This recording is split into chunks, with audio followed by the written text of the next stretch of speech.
What's going on, everybody? Happy fucking Friday. We made it to the end of another week here. Good morning, good morning, good morning. Hopefully, you're all having a fantastic start to that morning. I am. It was a little touch and go. Had to make my way over to Roush Plumbing. Had to make my way over to Roush Plumbing, the plumbing and remodeling company the Fox Valley depends on. You're listening to in the Tim Roush studio here. I needed a favor from Tim this morning. I needed a witness on my something I needed to get signed to put my tenure as a radio host to bed, and I figured who better than the person who endorsed my show on the radio and then ultimately made his way over into the independent realm. So I'm on time every day, Jar Manny. Get out of here. Hello, hello, as everybody slowly trickles in.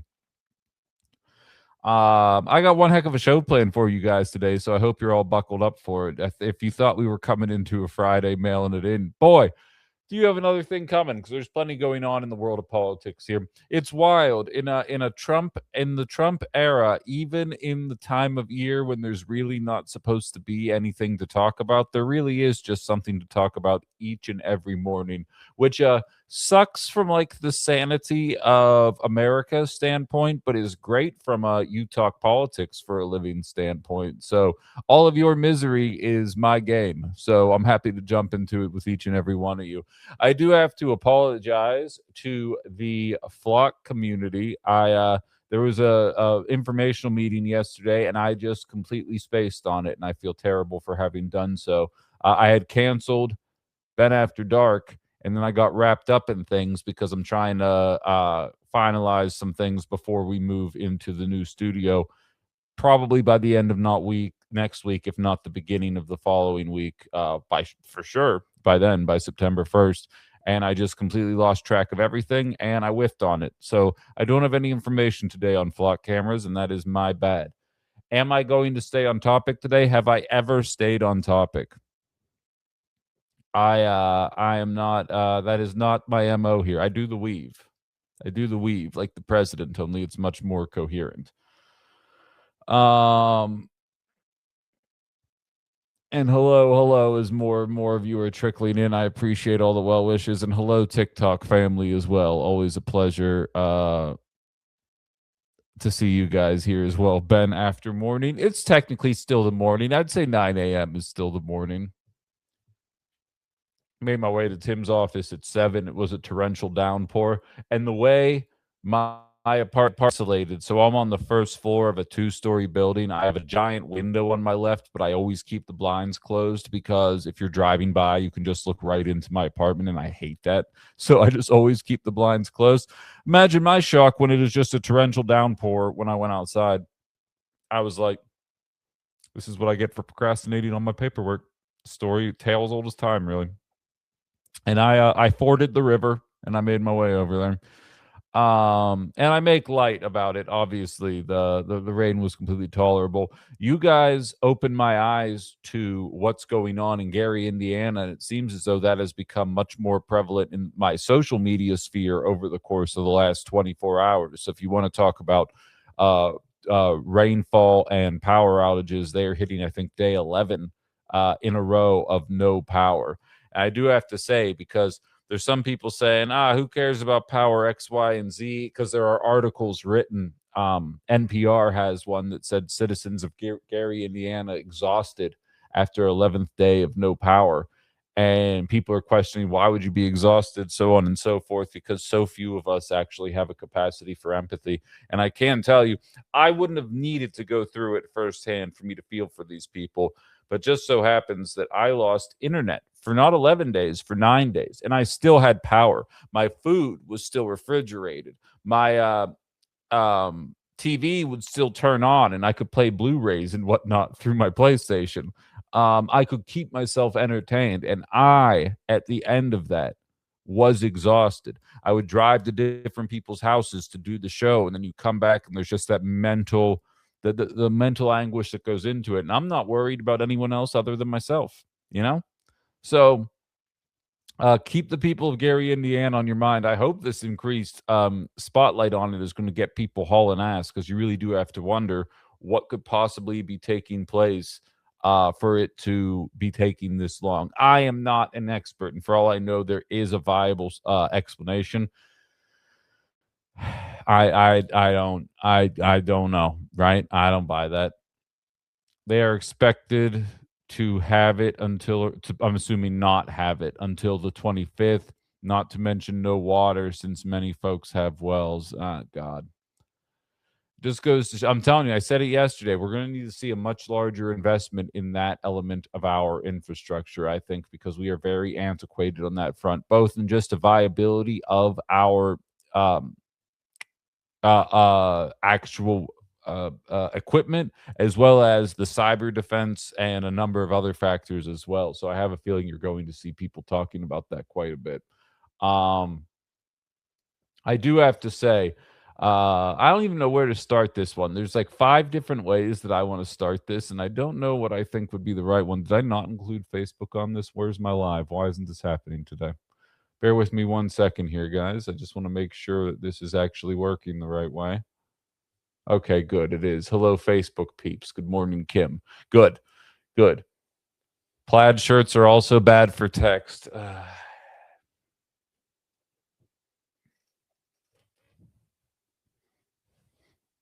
How about now? What if I did the entire show like this? Would this be better for the TikTok crew to be able to read comments? I might fall asleep if I do it this way, though.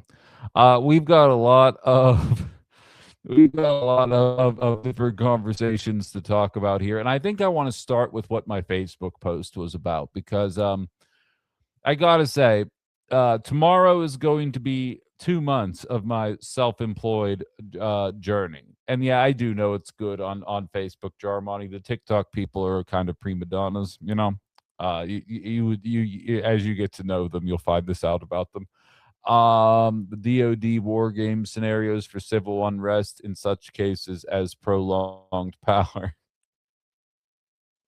The TikTok crew didn't like that comment. I'm joking, of course. You're all lovely people. I'm getting hit with a lot of tomatoes right now. What did I call us? Prima donnas. Prima donnas is what I said. Yeah, there we go. All right. So, in any event, I'm not surprised about that, Justin. And you and I both know. I know I don't need to describe it to you. And I think what you just said is actually going to push me into a different direction here. He says the DoD war games for scenarios of civil unrest in such cases as prolonged power outages. So, to me, that's what ties into data centers. That's what ties into flock cameras. I believe a lot of these different technological advancements are all in the name of making sure that we don't get too uppity as the powers that be.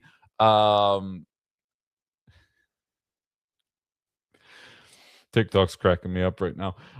As the powers that be do nothing to address our cost of living crisis that we are currently going through right now. Here's the deal. I almost want to turn this away because I can't even look at this right now. God, there's 3 different ways for me to start this.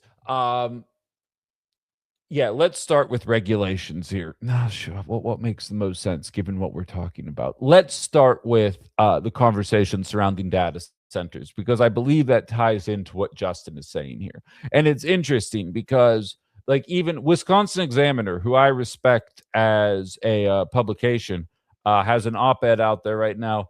Data centers are a big political issue. What should Wisconsin do about them? And I want to take this time to toot my own horn here, because we have been talking about data centers for the better part of a year on Outside the Box. I'll admit I was behind the 8 ball on flock cameras, but data centers were an entirely different conversation. I remember being told in 2022 that I was being a chicken little about AI and what it meant for the employment numbers, as well as what it meant for wages and a number of other different industries. And I was like, Ben, people would say, Ben, I think a little bit of a panicker here. Little chicken little was the exact words that were used. And now here we are, and everybody is talking about data centers, and everybody has thoughts about AI and eventually flock cameras, because I do believe all of these different conversations are intertwined in different ways. Here's what's interesting about all of this as we move forward. I was texting with a friend of mine this morning, and I said, I came across a segment. I'm not going to play it for you here, but it actually pissed me off quite a bit because Lever News, David Sirota's Lever News, which is a left wing operation, does fantastic investigative reporting, found out that Mike Rogers, a Republican Senate candidate for Michigan, is set to make a shit ton of money when a bunch of data centers get built based on the investments that he had been making. That reporting actually shamed him enough to the point where he did not, he is now proposing a 1 year data center moratorium, which sounds familiar, but I can't place what candidate I'm thinking of that had these thoughts about data centers. But I know somebody in Wisconsin had like a really popular piece of legislation about data centers. Greg Abbott of Texas threw a tweet up yesterday saying, my directive has halted up to 1,800 data center projects. We played audio yesterday from my home state, Josh Shapiro, Pennsylvania, announcing that they were halting data center projects in Pennsylvania. Tim Roush just joined the chat. Wonderful. Thank you for being here, my friend. Glad you figured out how the chat works. Everybody say hi to Tim there. You are beginning to realize that this narrative surrounding these structures is becoming politically toxic. And I barely even jumped into. Tim and I have talked in our personal life about what data centers mean for the water sources and the fish that live in those water sources. And if you're living in Wisconsin and you are a fisherman or fisherwoman, your life could be changed as a result of these data centers being constructed. You're watching all of these individuals begin to change their tune surrounding this idea, and it's only because the media is staying in front of them and keeping them up to date. And what's killing me is I was watching a CNN segment where the anchors were saying, look at Mike Rogers positioning himself on the left of data centers, whereas David Crowley of Wisconsin really needs to work on his messaging around this if he's hoping to win people over. And I texted my friend and I was like, are you sure that they don't want to talk about Thanksgiving right now? Isn't Thanksgiving much higher on people's agenda than data center conversations in Wisconsin? I thought the Thanksgiving tweets was what we really cared about here. So that being said, there is an article out by heatmap.news that highlights David Crowley's position, and I was pleasantly surprised by this here. Anthony, my thoughts on data centers are very well known at this point. I'm not going to rehash right now, but you're welcome to join me on the tube of you anytime. Every single episode of my show is archived there, and you can go back to listen to old episodes if you'd like to catch up. I realize as this show goes along, I struggled reconciling this with the radio gig as well. As your audience grows, there's people that know exactly who you are and what you believe, and there's people who have never heard a single thing you've said, and you have to kind of find a way to do a show for both of those audiences, which is very difficult. By the way, Tim, you can't see our TikTok messages, but everybody's saying hello here as well, and everyone's being very kind on YouTube as well. I appreciate that very much. But here's heatmap.news. Again, not necessarily the greatest news source in the world, but when it's something as objective as things that a candidate has said, I trust basically any source. The narrative surrounding it, that's another question entirely. But I'm going to read this to you. What remains notable about this story and lost in much of the commentary is that Crowley is not even moderate on data centers. On some fronts, he would regulate data centers more aggressively than the Michigan Democratic Senate nominee Abdul El-Sayed would, even though the former has been branded as a pragmatist and the latter a progressive. Crowley, of course, wants data centers to use 100% renewable electricity and cover their full grid and infrastructure upgrade costs. El Sayed hasn't made the same commitment on clean energy. Crowley says data center developers must build with union labor, while El Sayed would require only that the facilities must be built by contractors with state-registered apprenticeship programs. I even think Crowley's insistence on local control over data centers is a more expansive commitment than El Sayed's demand that communities must get a meaningful say. El Sayed's language around water, by comparison, is more specific and binding, requiring data centers to use closed-loop systems, which you can go back to my conversation last Friday with Quinn if you want to learn more about closed-loop water systems. You could say this is all a function of framing. It is Crowley who has declined to endorse a data center moratorium, while El Sayed railed against data centers repeatedly on his campaign. On a vibes basis, El Sayed is the more anti-data center candidate.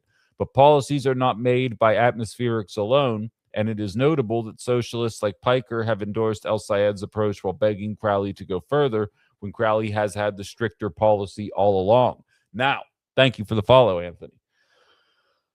I think it's important to highlight here that this has been what I've been getting at for the better part of the last week and a half, and it is all that around branding and more specifically about policy. There is an insistence within the Democratic Party that voters do not want to hear about policy. They want to hear about vibes.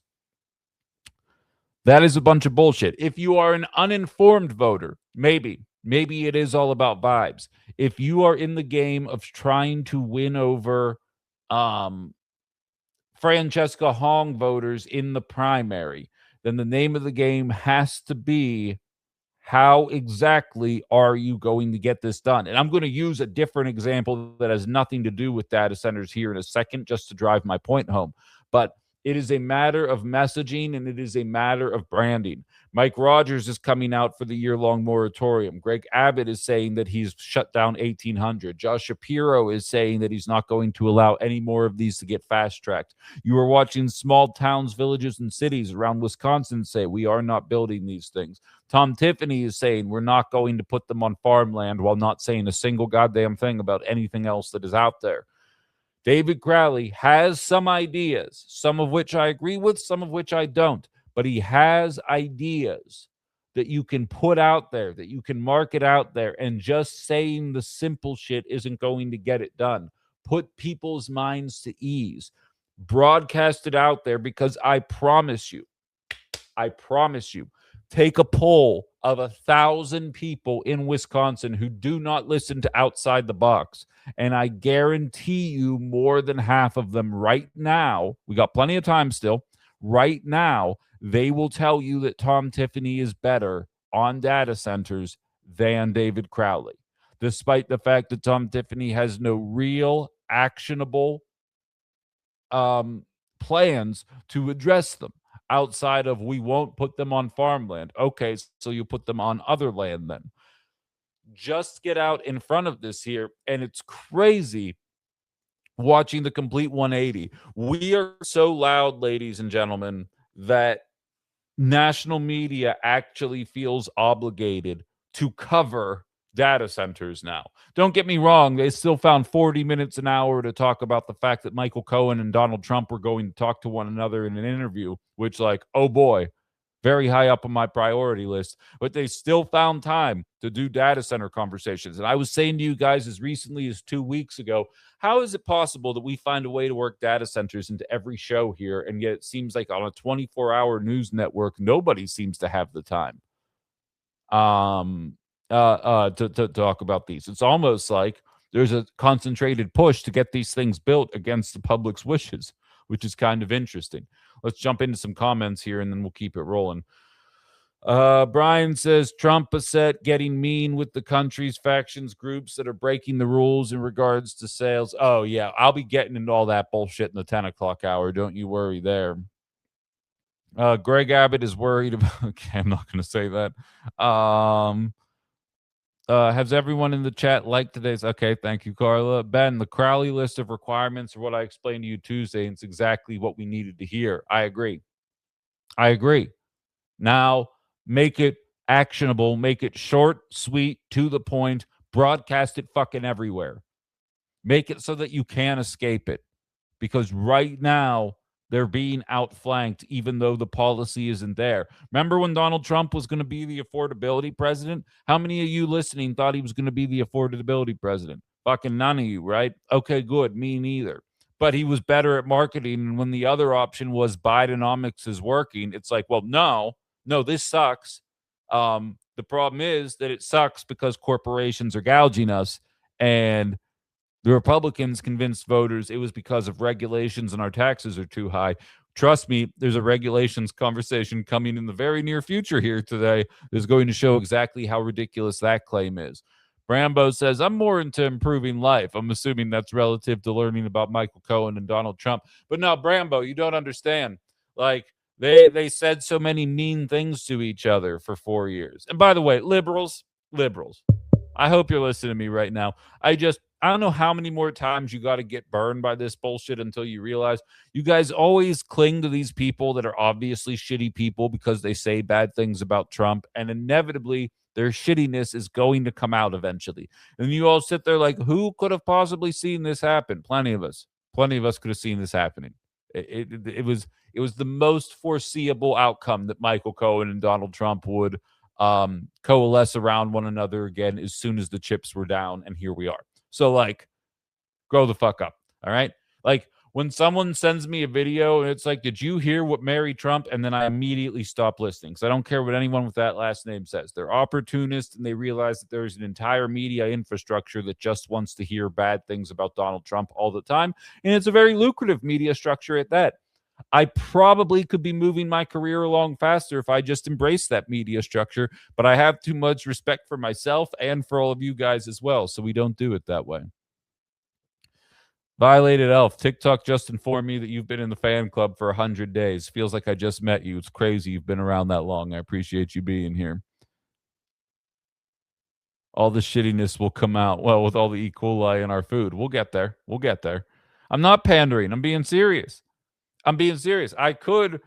You guys don't think that I have the media chops to recognize what the narratives are in media and just tell everyone what they want to hear? I could do a MAGA show or a blue MAGA show, and it would be better than 90% of the shows that are out there. Like, I could take the blue MAGA shtick and I could present it in a way that the liberals would be like, oh, this guy gets it.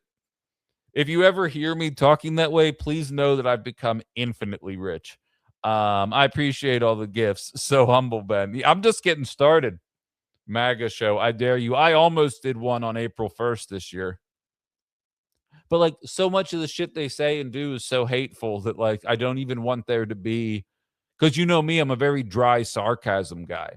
So I don't want there to be like very obvious or like just very bad ways to describe it. Like, for those of you that aren't on Facebook or haven't seen the description of the episode, I always give like 3 topics that I'm going to talk about. Waka waka, goddamn right. I give 3 topics and I put Republican candidates around the nation change their tune on data centers, parentheses, for some strange reason. Every third food item is getting recalled these days, and abysmal job numbers are okay as long as there are less immigrants. Like, I didn't put an LOL at the end of that or like a parentheses sarcasm. I'm just letting it hang. And somebody's going to come along and read that and be like, wait a minute. Why does that make any sense? And it's because I'm going to play the clip later of Basent saying, yes, we have less jobs, but there's less immigrants, so we don't need as many jobs. And that's incredibly stupid logic for anybody paying attention to the job numbers. And so, but that's the kind of dry sarcasm that gets me in trouble. But so in any event, yeah, the food recalls, just wait. I got a list. But yeah, so Michael Cohen doesn't matter. The data center conversation does. And there's another story about this poor Katie Miller girl who's an Epstein thing, which I'm assuming we'll have time to get into today, because realistically, I can just talk until I'm tired of saying things. So we might actually get there. We are going to put data centers on farmland. We're going to rezone farmland to industrial. Oh, sure. That could very well be the case. Says CKK, that is. Not on farmland, however. Neighborhood wetlands and forests are okay. That's the point. And I maintain I want to believe Crowley on this, but I maintain the race in November is going to be a race about, are we going to build the data centers in the Fox Valley, Madison, and Milwaukee, or are we going to build it out in rural areas? And that's going to be what they're about. And somebody's going to be pissed. That's why you really need these kind of commitments now. And I just don't see, nothing is coming out of the Tiffany campaign. Again, I keep stating, I will never tell you guys you have to vote for Crowley. He's not making me want to go and door knock for him. You know what I mean? But very obviously more put together than what the other guy is. And welcome to the two-party system in a nutshell. Let cities, counties, and townships put moratoriums on them. I mean, that's the game plan, and you got to hope that your politicians allow you to do that. Because even I misspoke yesterday. There was a moratorium for Winnebago, for parts of Winnebago County, 4 towns, and the meeting took place in Oshkosh, but Oshkosh wasn't included in the moratorium. So there's a lot more that needs to happen, but I think people are hearing it, which is technically sort of all that matters, I guess. The latest false narrative from Republicans: hunger is fiction. I have not heard that. That's crazy. I've been in 2 lives where we would do sarcastic satire, building Trump up and how amazing he is. Yeah, it's funny for the people that are regulars, but then you get a bunch of people that don't understand your sense of humor, the people in the community, and then all of a sudden you're labeled a certain way. You need to get a sponsorship from OSI to fix yourself, patting yourself on the back. Yeah, maybe. I already closed the deal with 2 sponsors yesterday, so I don't know if there's enough room for us to fit everybody in here. You know what I mean? We'll see what happens there. I just realized I didn't set up my freaking digital mic. I'll do that in a second here. Let's hear from Trocken first, and then we'll keep talking here. I didn't realize how that would run. Trocken, remind me, are you listening in Ohio? No, Missouri, Southwest Missouri. Okay, hit me with it. I have been hearing this repeated narrative from Republicans that in the United States of America, nobody is starving and there is no such thing as hunger. It's crazy to me because I personally have worked in public schools that are 80% or higher free and reduced lunches. So that means they're over 80% of the kids in the school, their families are so low income that they qualify for free or reduced lunches. And I remember during COVID in particular, I mean, they closed the schools down. They had to go to remote learning because of the pandemic and germs and everything. And they were doing laptops and Wi-Fi, and they had to give them Wi-Fi and laptops and all this stuff. But they had to reopen the cafeterias because these kids were starving to death. Yeah. They could, and if anybody doesn't realize this, I mean, this is kind of common sense, but there's real science on this, that you cannot teach a hungry kid reading, writing, and arithmetic. They have to be fed before. You're spending millions and millions of dollars, billions of dollars on education, to educate the kids of this country, the future generation of the planet, the future leaders of the world. You're investing all this money in education, but yet if they're hungry, they're not going to learn because the brain can't function. It's Maslow's hierarchy of needs, and when a kid is starving, they're not going to learn. They're going to, and you're going to think they're slow, but it's because of poverty. It's because they haven't eaten yet. And I mean, I've seen in Southwest Missouri, poverty is horrible. I've seen some of the worst poverty I've ever seen in my entire life. And I know this may surprise some people, but I think some of the most poorest people on the planet are right here in the United States of America. I have seen poverty. I've seen people living in absolute squalor, on a level of I mean, I can't show you pictures of it. It's too embarrassing, but it's just I've helped clean people's homes that were completely filthy, and it was just a rat nest, and it was just like, and people are clueless because they don't want to get their hands dirty. They don't want to get into all this mess and help these people. But I mean, I've seen homelessness like unbelievable. And a lot of the kids that go to public schools are homeless. Yeah, I know a woman who used to teach in public school in Arkansas. She's from Little Rock, but it was from a town. I don't even remember the name of the town. No one's ever heard of it. And she said she had a student who was underperforming, so she went to the home to see what life was like. And she gets to the home, and there weren't even walls. It was a roof with tarps around the building. And it's like, that's not in a third world country. That's not after some kind of weather-based disaster. That's just their life. And the United States of America. Exactly. And I think a lot of people, I've only ever lived in 3 places: Pittsburgh, Northwestern Pennsylvania, and now in the Fox Valley. I've never come across that. And if I didn't go out of my way to learn about it or know other people there, wouldn't have any idea it's happening. And I'm willing to bet there's a lot more people in that camp than a lot of us realize. And it's tricky because, if you go to third world, well, I shouldn't call them third world countries, but developing countries. Sure, yeah. Like Ghana. Okay, I did a missions trip to Ghana one time. And the interesting thing about Ghana is that the laws are so relaxed there. There's so little government there. It's almost like anarchy. It's rough. I mean, it's rough in Ghana. But the thing is, you can go out on the street and you can sell stuff and you can hustle on the street. Like you can sell, food and bananas or what. You do that here in the United States, they will arrest you. Yeah. It's just, it's like an HOA everywhere you go. It's a bunch of assholes, like not letting people survive. Like you can't sleep on a park bench, here in America, because they'll put little spikes up on it so that you can't, we don't want you, they keep pushing people aside here. They're really jerks here to poor people. And it's crazy. They don't care. You're right. But in other countries, it's not like that, because it's just part of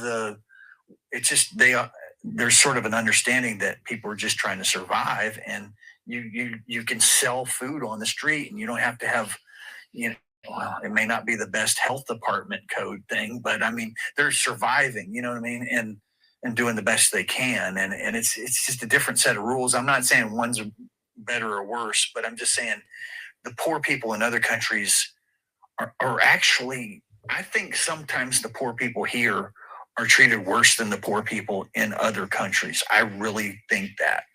And I just think it's like there's no place to live here. It's like the housing prices are so, and you can't just set up a tent like in the middle of town. Like they'll push you to, like you can be on an abandoned lot and have a little tent or something, and then police will come out there and just destroy all your property and just tear everything up.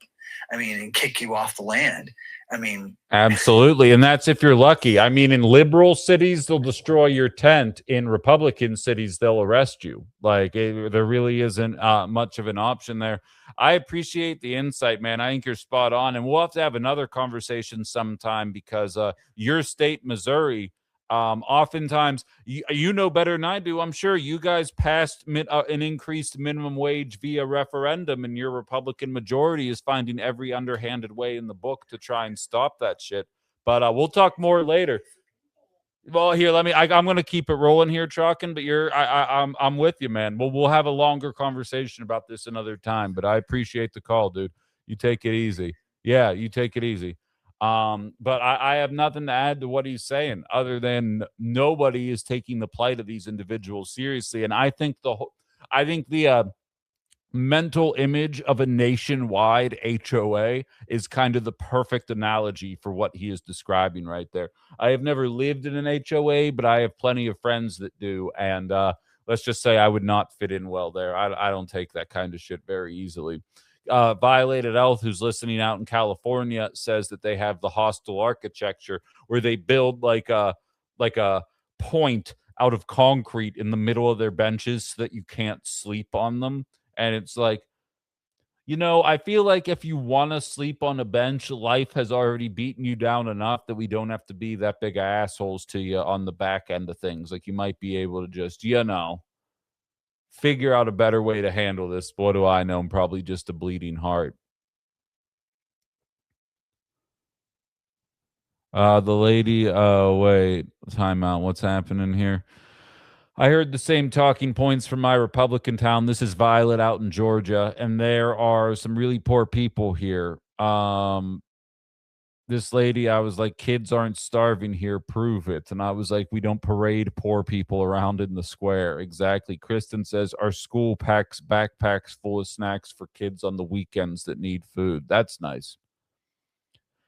That's nice. And community does step up in the ways that are necessary. But again, as somebody who believes government can be a solution when it's not run by assholes, like, it shouldn't be contingent on the people that are barely getting by to address the people that aren't getting by. It's good that we're doing it that way because Lord knows nobody else feels like doing it, especially in this administration. But it shouldn't have to be that way. And unfortunately, it is. Bringing the conversation back to data centers, CKK says John Brown had a solution for when data center shills came to town. Yeah, he did. John Brown wasn't wrong, CKK. Neither was Luigi. You should look into a mount for your phone above your microphone. Well, no, I'm gonna, I'm not even gonna tell you about it. I got it covered. I appreciate you though. I kind of feel that lunch should be a part of the package at school. Why are we charging for lunch? I agree with that. This is actually a true story. At the high school that I went to, we had the best French fries that you could get. It's the kind that you like the batter kind of cakes on them. You know the kind I'm talking about? You like drop them in the deep fryer, and then like the crunchy stuff kind of builds on it. It's the best kind of French fry. And you could get a second order for 50 cents. And then my senior year, they were like, actually, we're going to charge you $1.25. And everyone, and like, we're all kids. It's not like we even paid for our lunches, right? I mean, most of us. I shouldn't speak in absolutes because I'm sure there are kids that are in very shitty situations that just kind of keep that shit to themselves. But by and large, we're a bunch of, 13 to 18-year-olds, depending on your grade. They're showing up with the couple of bucks our parents gave us before school to go and buy our lunches, and they upped the price, and we took it upon ourselves. We actually made the national news. We all packed our lunches for weeks. We stopped buying lunch entirely, and we got them to reduce the price again, which is probably one of the coolest things I've ever been a part of. But like, there were TV cameras, and like, because you guys remember, like, no matter how old you are, I don't know about Gen Z stigmas. I'm too far removed from that. But packing your lunch wasn't cool, right? If you were packing your lunch, you're like, oh, is that the poor kid? Like, that's what people would do to the kids that pack their lunch. I used to pack my lunch every day when I was in elementary school, and I learned real quick, you don't pack your lunch when you go to junior high. You just go and buy the lunch that's there. And everybody packed. Like, we were like, all right, we're doing this. And we would show up and we would pound the desks in unison talking about French fries. And it went on for like 2 weeks. For 10 days, for 10 lunch periods, nobody. And if you did go to buy lunch, you didn't. Like, so many people got booed if they went up. Nice meeting you, Anthony. Thanks for being here. 9 to 11 Central Time every Monday through Friday. Stop by again. You would get booed. People would throw shit at you. Like, you did not get in line for lunch in an effort to teach a lesson, and the school learned it. And I feel like there's probably a bigger lesson that could be learned there. Bibby says, this is the kind of stuff that pisses me off about pro-voucher candidates slithering their way into the primaries. Absolutely. Absolutely.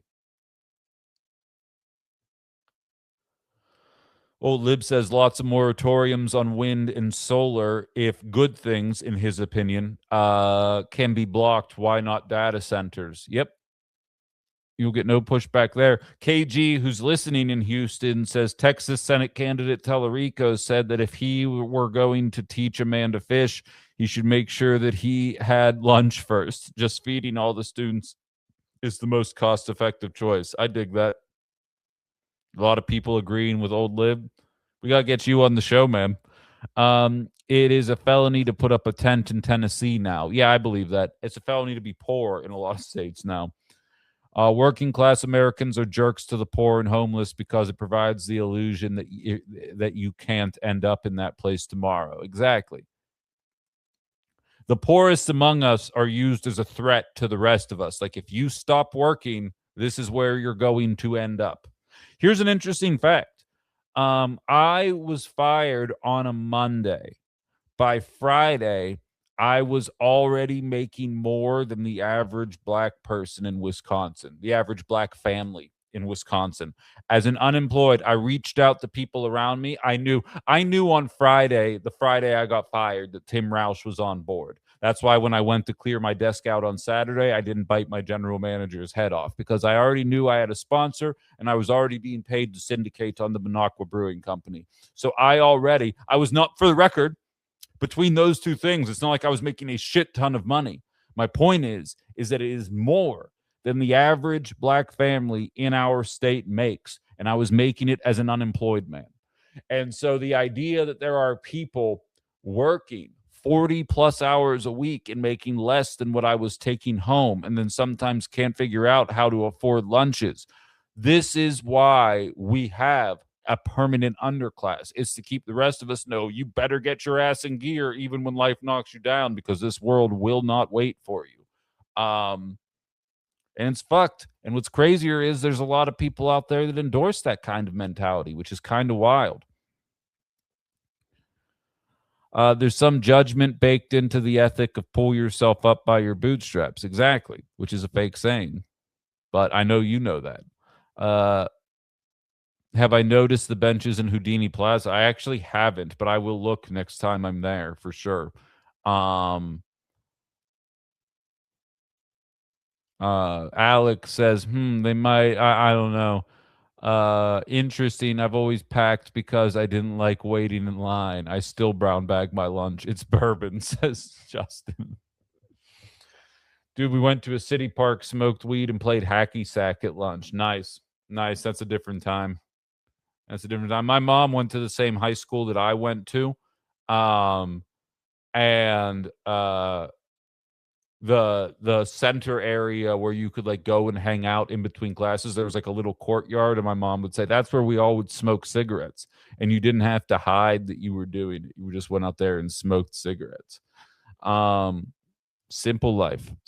And you guys all turned out fine. Now we sand off all the rough edges.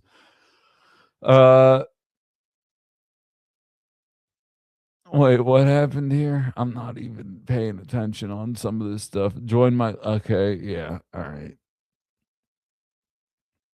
We need bootstraps first and energy to pull ourselves up. Well, I've talked about this before, guys. I've said this. And I know you're being sarcastic, Violet, but in the 50s, that is when the term pick yourself up by your bootstraps. I'm just going to Google it. I'm going to read exactly what Google says, because this is like common knowledge. Pick yourself up by your bootstraps.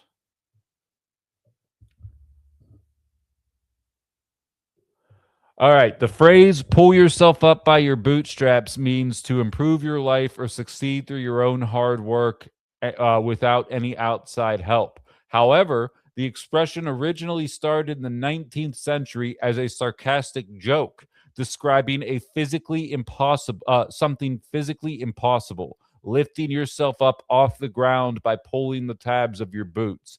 Origin and meaning: literal impossibility. Physics and logic show you cannot lift yourself up by your shoe straps. Doing so means you stay right where you are. It is so ironic that the phrase that the GOP has adopted in order to tell people to get off their lazy asses and fix their own life themselves is literally meant to mean something that is physically impossible to do.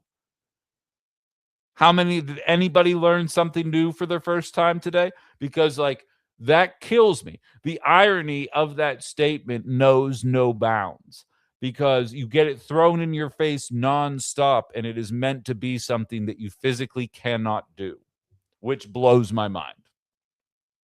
But so, to bring it all full circle again, I feel like we've gotten way far off base here. I was asked at the beginning of the show, am I going to stay on topic today? I think we all found out the answer to that one very quickly. Although not that I don't welcome what Chalkin had to say there. I think that was a very valid conversation to have, and was not on the agenda today, but not to say that ever matters. As long as I have something to say about something, I welcome anybody's input on the matter. But so there is a changing of the guard, to bring it all full circle here, on data centers. Republicans are getting out in the messaging. They're stealing the progressive talking points on this. And it's about time. Like, I'm fine with us getting there. Again, Kamala Harris took Donald Trump's idea for no tax on Social Security. As I highlighted earlier this week, the only reason we have tax on Social Security is because St. Reagan decided to cut taxes for billionaires and said, don't worry, I'll off-cut those tax cuts by taxing people who are collecting Social Security while also working. So in other words, if you don't have enough savings and have to continue working while collecting Social Security, the GOP decided that you were more taxable than the billionaires. Floyd asks, the GOP owns the bootstrap. They own the bootstrap. Pick yourself up by your bootstraps. They absolutely do. Trust me, Floyd, I don't like it as much as you do. Let's see what's happening right now. I always roll the dice with these kind of things, but I'm happy to try my luck and then, bail when inevitably it goes off the rails. Hi, what's on your mind? Hello? WIQQ? Oh, potato trombone. Nice. Okay. Like I said, it's a 50-50 chance with these TikTok people. Sometimes it's just an absolute waste of time. But nevertheless, Bud says get a job under the table. Nothing wrong with that.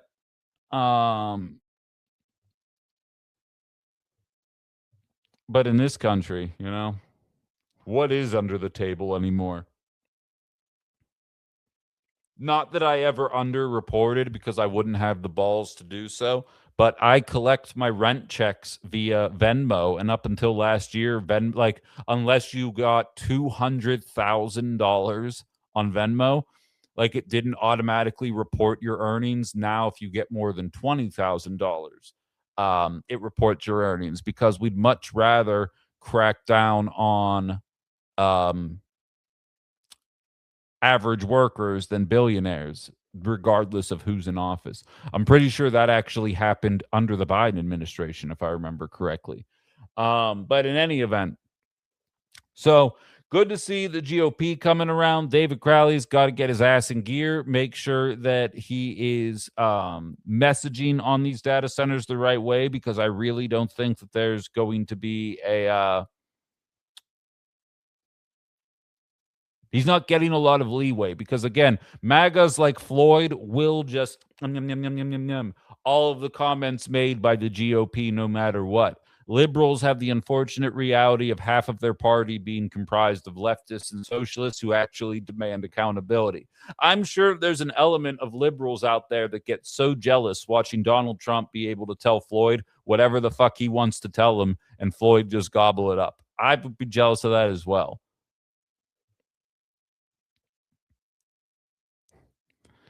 Under the table screws up your Social Security, though, if that will even matter in the future. Oh, for sure. And it also screws up. You have to be able to show your income in order to buy a home, right? So there's quite a few elements to that.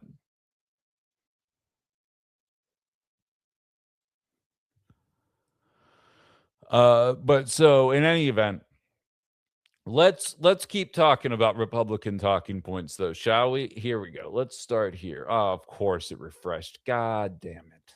God damn it. All right, hold on. Let's pull this up.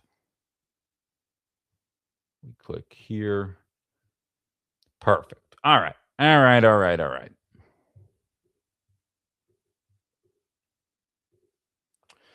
So we're going to start here. This isn't the main thrust of this topic, but I want to start here. And to TikTok people, I'm just going to have to read it to you. Realistically, I'm probably going to have to read this to you guys no matter what, because it's kind of tiny. But childcare costs in Wisconsin. What's up, Sensei? Childcare costs in Wisconsin. What do Wisconsin gubernatorial candidates say about childcare costs in the policy sections of their campaign websites? Here is what's on David Crowley's. For families with children, this is according to Crowley for Wisconsin, and then the Tiffany ones are on tomtiffany.com. So it's both of their campaign websites. For families with children under 5, costs are capped at 7% of household income. The state covers the rest. For 4 years old, pre-K is free to every family regardless of income. Establish universal pre-K for all 3-year-olds, free to every family regardless of income through public schools, community centers, and licensed providers. Guarantee every family with a child under 5 a subsidized childcare slot through a publicly funded network of existing providers with no wait lists and capped costs. So it's a relatively comprehensive measure to address something that has just been run amok over the course of the last decade or so. When I was selling copiers back in 2014, I had a coworker who said his wife was a teacher and he was selling, and our base pay was not very low, but was not very high. But there was a really good way to make a shit ton of money on the commission end if you knew how to work your plan the right way. Work your plan, don't let your plan work you. All you out there in sales, I hope you're familiar with that saying. I made a pretty penny selling copiers, but our base pay after taxes was about $2,000 a month. And he said, I lose my entire base pay to childcare between September and May. He said, so if I don't sell anything in a month, I basically worked for free. And so the option is one of you stays home, so now you're foregoing an entire paycheck, or you lose that entire paycheck to help to childcare anyway. And that was in 2015. What do you think is happening in 2026 for those of you that don't have kids anymore? What's up, Adam? Tom Tiffany has very different issues. Cut burdensome regulations to make childcare more affordable. Why didn't I think of that? Why didn't we realize it's those darn regulations? That's what's making this stuff so expensive. Now, don't get me wrong, and I've stated this before. I believe regulations are a middle-class trap to a certain extent. I believe the regulations are enforced in a way that it's a slap on the wrist for anybody who wants to break the rules in the billionaire flank. Whereas if you or I wanted to start a small business and we broke a regulation, that would be the end of our professional career. And I don't think that that's being hyperbolic. And so the regulations are designed to make it more difficult for you or I to get rolling, whereas corporations will dump their toxic waste in the water, pay the $17,000 fine, and then go pour more waste in the water the next day. That's my belief on it. So there is an element of regulations that I do believe needs to be reformed. The removal of regulations is another conversation entirely, outside of the obviously stupid ones. Again, doesn't seem like regulations are getting in the way of data center construction. Regulations have absolutely strangled any kind of high-speed rail construction. So, like, the fuck is up with that? Why are those regulations so bad, but these ones seem to be breezed right on by? That's an interesting reality I think we should all grapple with. Those are actual regulation conversations that I think are worth having. Enter Maha. Enter Sandman. Enter Robert Kennedy Jr.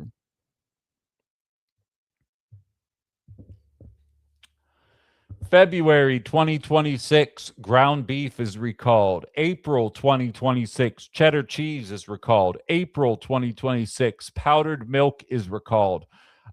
June 2026, soft cheese. June 26, infant formula. July 26, frozen blueberries and mixed berries. July 26, iceberg lettuce. July 26, eggs. No wonder they're cheaper now. August 26, jalapenos. August 26, beef. August 26, pastrami, and corned beef. That is 1, 2, 3, 4, 5, 6, 7, 8, 9, 10, 11, 12 different foods that have been recalled just in 2026 due to the lessening of regulations. Hey, Maha, are your groceries cheaper? No. They're just becoming literal poison.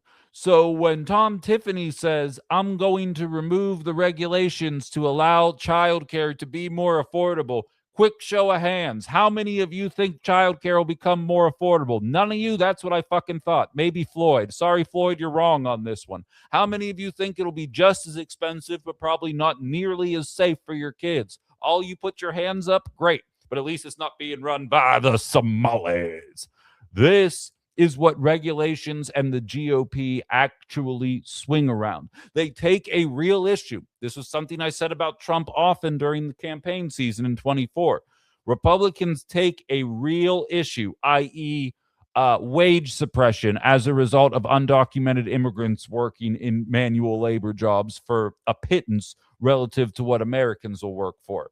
They'll take that very real issue, and Wisconsin's just as guilty of it. How many Democrats have you seen come forward and say, our agriculture sector is going to collapse in on itself if we can't have immigrants in here working on the fields?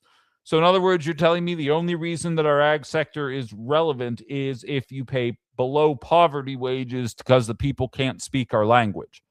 That's an issue in and of itself. Like, we should be looking into why it is we can't seem to figure out a way to make food happen in a way that is equitable and affordable for all parties involved. That should probably be a bigger conversation than one that we are having right now. It's a similar idea with regulations. I question a lot of the bullshit that is being put into our food. I question a lot of what is being pumped into our bodies in America relative to what European nations get fed. There is a very real conversation surrounding that question. What I don't, oh God, everyone's talking about the comments. There you go, Canary. All right. There. All right. It's hot in here, but it's fine for you people. And I do mean you people. I'm happy to do it. They're taking a real issue and they're not doing it in the right way. They're not having a real conversation about it. The reason they want to cut taxes or regulations is so that childcare can make even more profits, is so that food companies can make even more profits, while pretending that that is what is leading to the higher costs. I ask again, how much cheaper are your groceries?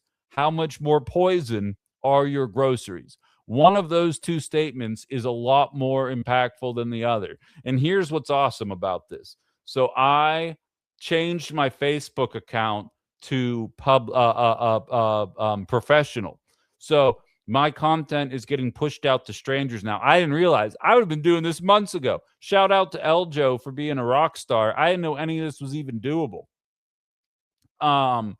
There's a random guy who I see Carla went and had a little bit of fun with, as well as she is wont to do.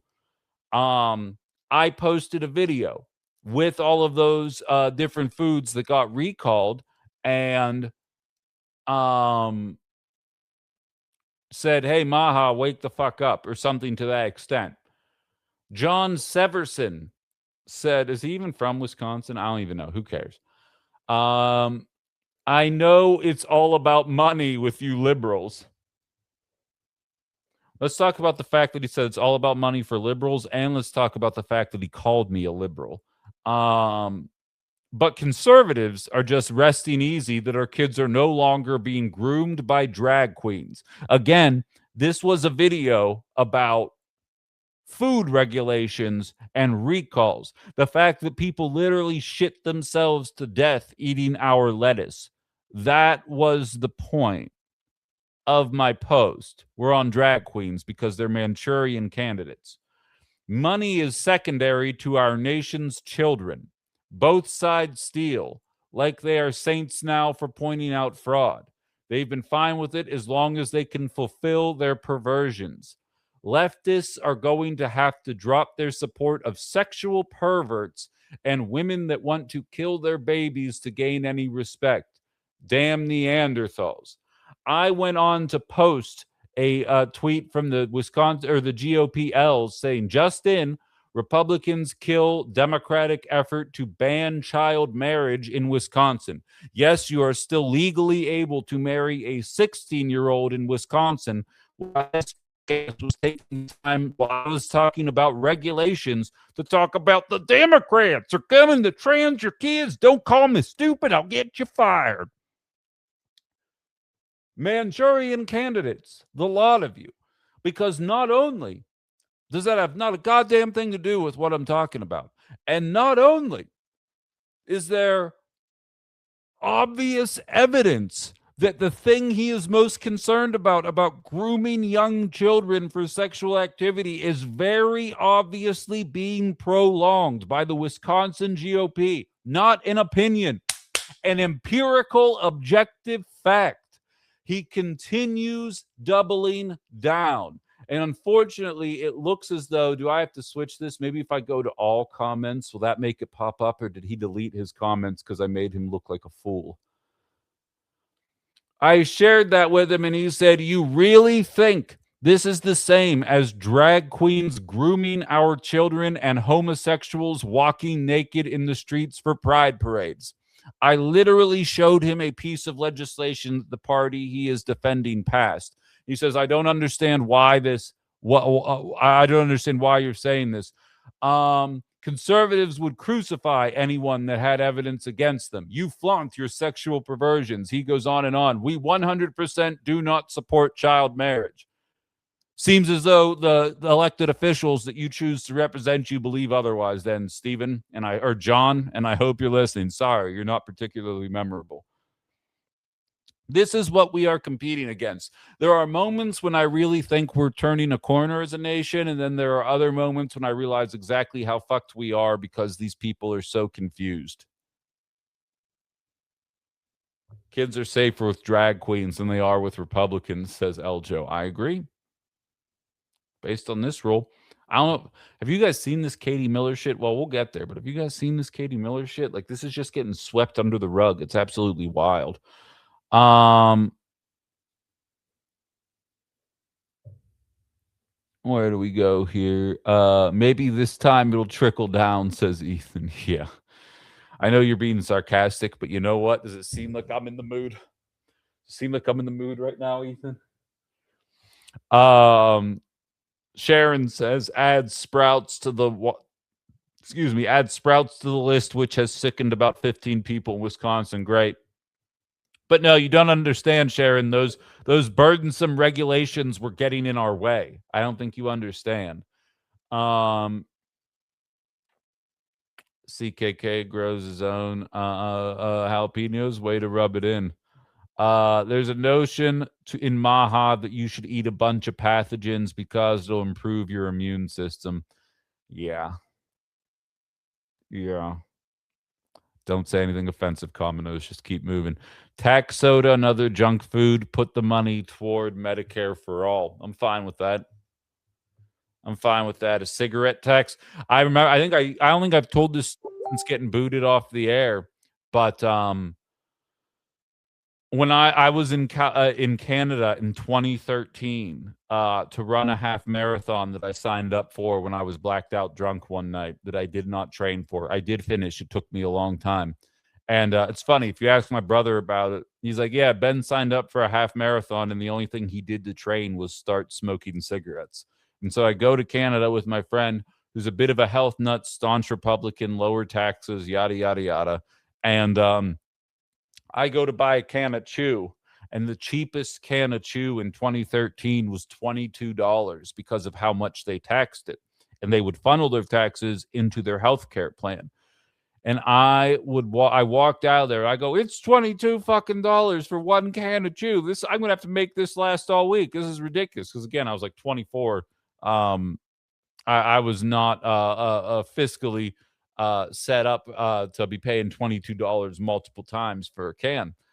And I come out and he goes, well, Ben, this is that liberal government you love so much. This is the taxes that I always warn you about that we get with liberal governments. I look at him, I said, well, I'll tell you one thing.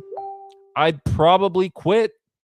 I would probably quit if this is what it cost me every single time to go out there and chew. And by and large, as somebody who has quit and hasn't touched nicotine for almost 6 years and 6 months at this point on September 6th, I'm better off for it. But I think there's a lot of validity to that, KG. Canada's been doing it for a while now.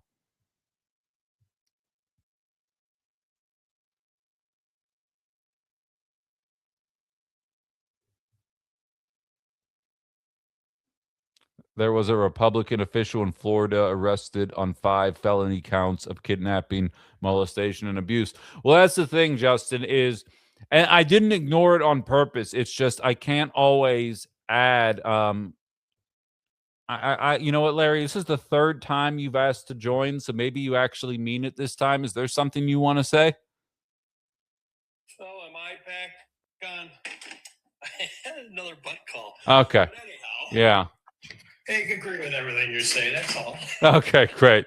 Thanks. No worries, man. Tap the right side of the screen. You asked to join 3 times, so I assumed on the 3rd time, I'm like, oh, maybe he means it.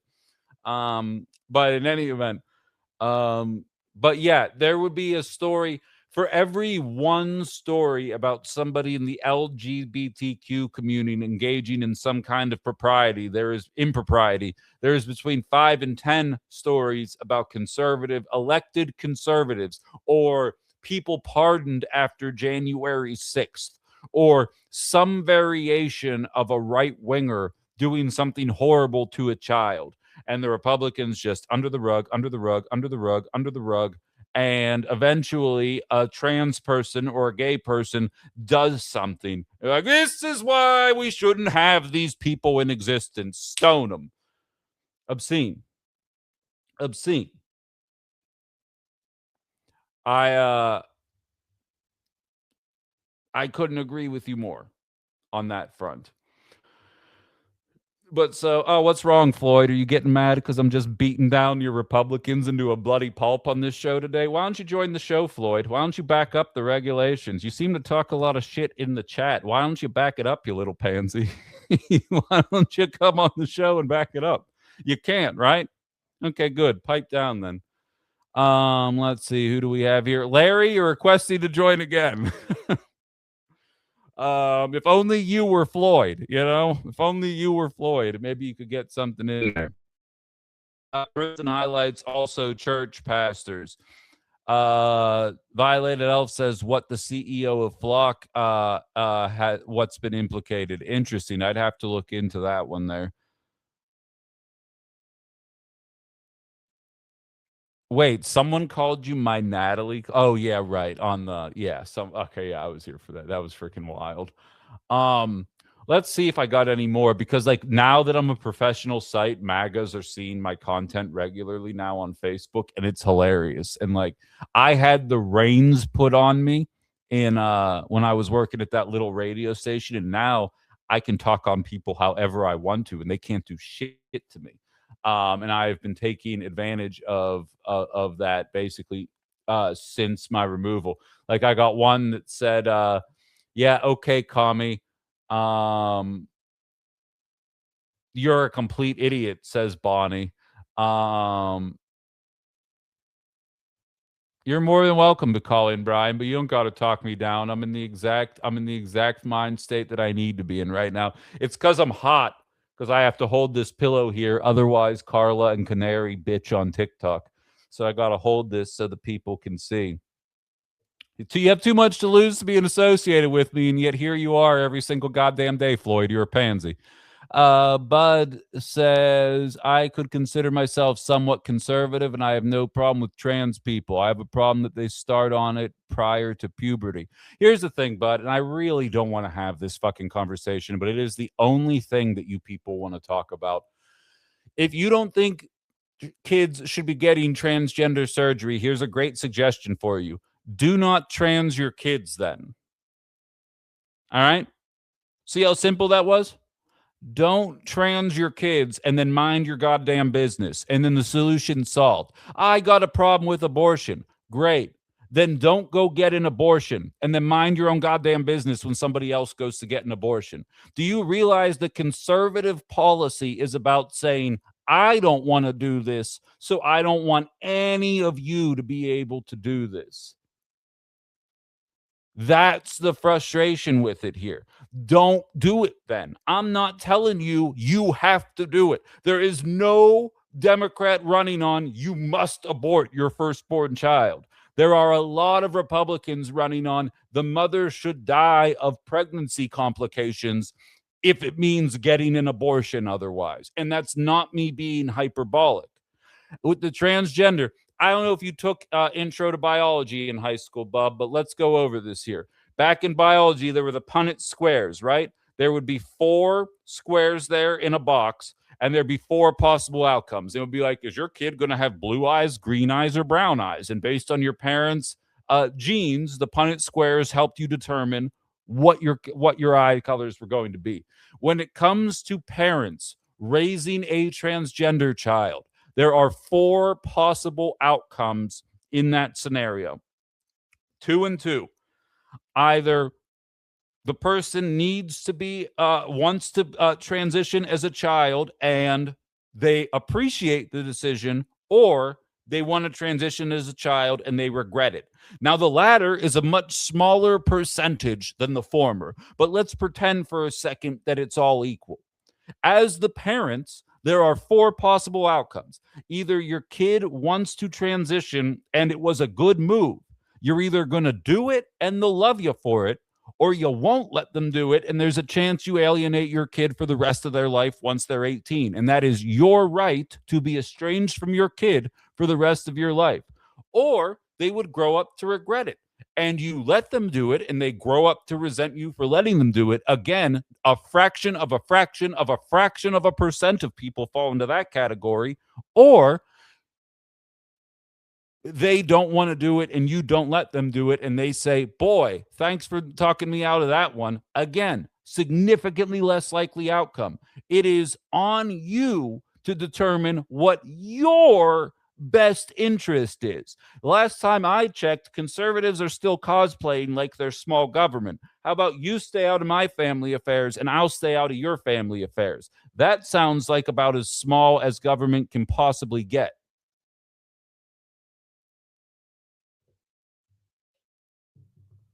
Okay, right on. Unfortunately, Republican representatives aren't as level-headed as you. Look what's happening in Texas right now. Look what's happening in South Carolina right now. Look at the infant mortality rates and look at the mother mortality rates since Roe v. Wade has been rolled back. There isn't a lot of wiggle room on whether or not this was good policy or not. Oh, yeah. Tim's up in the chat right now. He says, save the unborn child. I agree. Send others to parts of the world that don't speak their language and expect them to thrive. He and I were talking about that this morning. What was it, Tim? Like 2,600 people ended up getting rounded up and sent to Ecuador. And we have somebody listening who's originally from Ecuador, but he's at least an immigrant. He can speak the language. Imagine, I said use Greece as an example, although I'm learning to speak fluent Greek. Imagine me getting scooped up and just dropped in Greece and be like, well, you're Greek. You've lived in America your whole freaking life, but you're Greek. Go live in Greece and figure out life for you. What exactly would I be able to do? Now picture that if you've lived in America your entire life. And they're like, well, back to Ecuador with you for no reason other than we hate immigrants. Don't call us racist, though. Just imagine what that would be like. And Tim said, I would love to take somebody who wants to do that to immigrants and send them to their native country and see how they flourish. Unless you're literally British, good luck. Good freaking luck. Let alone if you're actually from a developing nation, which I appreciate Trocken for correcting my narrative on that. I'm going to try and get third world out of my vernacular and switch to developing. I appreciate that much more. Approximately 0.5% to 1% of adults in the United... Again, I don't want to get into a transgender conversation, but you're exactly right, Sharon. She says that's roughly 2.1 million adults, 300,000 youth aged 13 to 17 are going through this. It's a non-issue. I totally agree. I totally agree. And I see you say school may not be involved in it yet, but they're silenced to tell their parents to inform their parents. Here's the thing, Bob. I met a lot of gay people when I was in college, and I met a guy who came out to his parents at a restaurant when he was 17 years old. He did it at a restaurant because he was nervous about how his parents would react because he knew about them, the way they thought about things, what they would think. So he said it in public so that nothing bad would happen to him. And he tells them, and he said, and they were very polite about it, and they finished eating their meal, and they asked him a couple of questions about it. And then they got in the car and they drove home. And when they were in the driveway of their home, they turned the child safety lock on so they could so that he could not get out of the back of the car. And they proceeded to hold him down and beat the shit out of him for over an hour until he said that he wasn't gay anymore. And the more people you get to know in that community, the more common you realize that story is. And so there is no simple solution. I am not a parent. I know that if I were a parent and my child were going to come out to me as gay or trans, they would have an incredibly safe avenue to do it. But I also know that not every child would be fortunate enough to be in that scenario. I know people that say that they knew they were gay when they were 7 years old.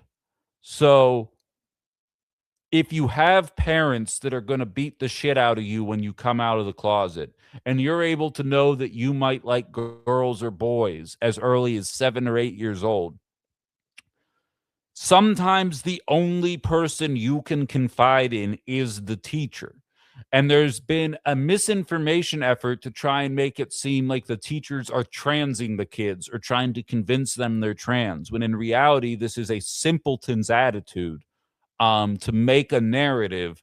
Because I was here shitting on the Republican Party, right? And their failures with regulations and their failures to address affordability and their failures to keep our food edible and their failures and their failures and their failures.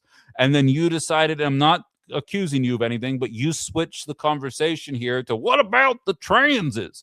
And like, that's this political economy in a nutshell. What about the abortions? Great. Then don't trans your kids, don't get an abortion, and shut the fuck up about it then. And I'm not saying you. I'm saying the entire Republican Party. Like, are you the party of small government or aren't you? And if you want to be the party of small government, then be that. All the time, be that. Do not wiggle in and out of, well, I want state rights when it comes to this, but I'd rather make sure this is federal because it'll benefit me more. Take your pick. Otherwise, just say what you're really thinking. That's my attitude on the matter.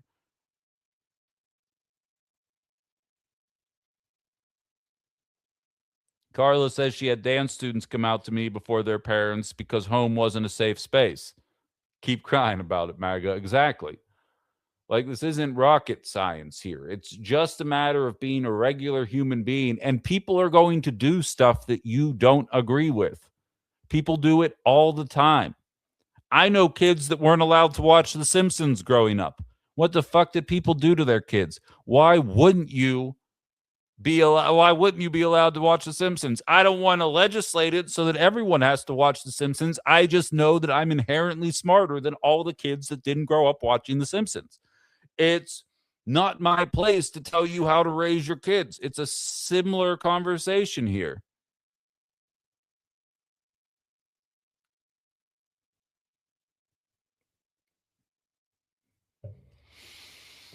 Our food is poison. Is my point. We're so far off base at this point, it doesn't even matter. I was asked if I was going to be able to stay on, and I just, realistically, I need to start. I'm just going to walk you guys through my process right now. I need to start like ignoring comments and then just having read comment moments, because otherwise, like, I only ever get to like a third of the stories that I want to get to.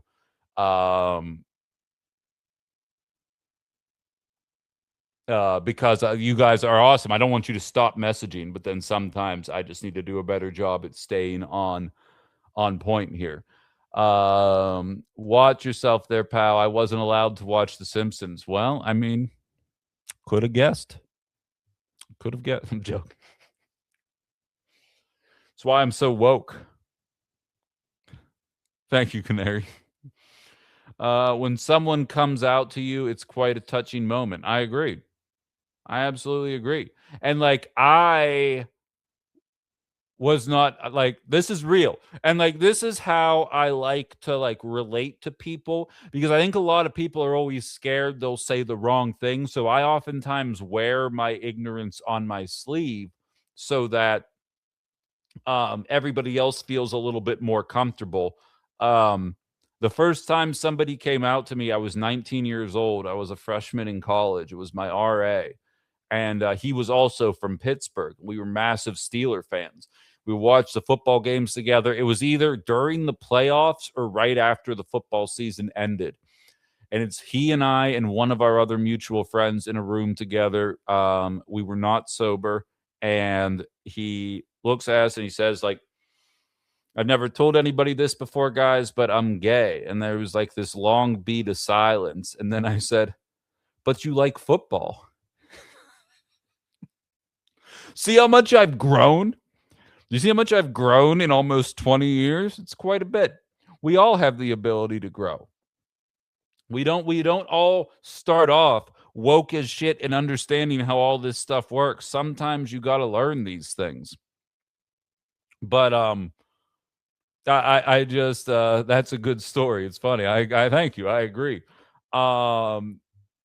And it's like, if that happened in 2026, well, now you might be canceled. But I think it's important to recognize that we all didn't start off understanding things, but you just have to be willing to learn to mind your own business.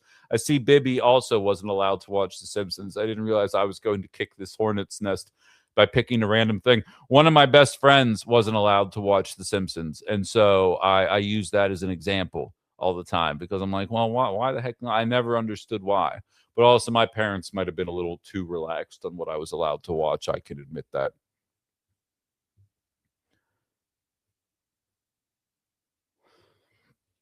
Excuse me. I don't understand why Facebook Live on the computer is just a waste of time.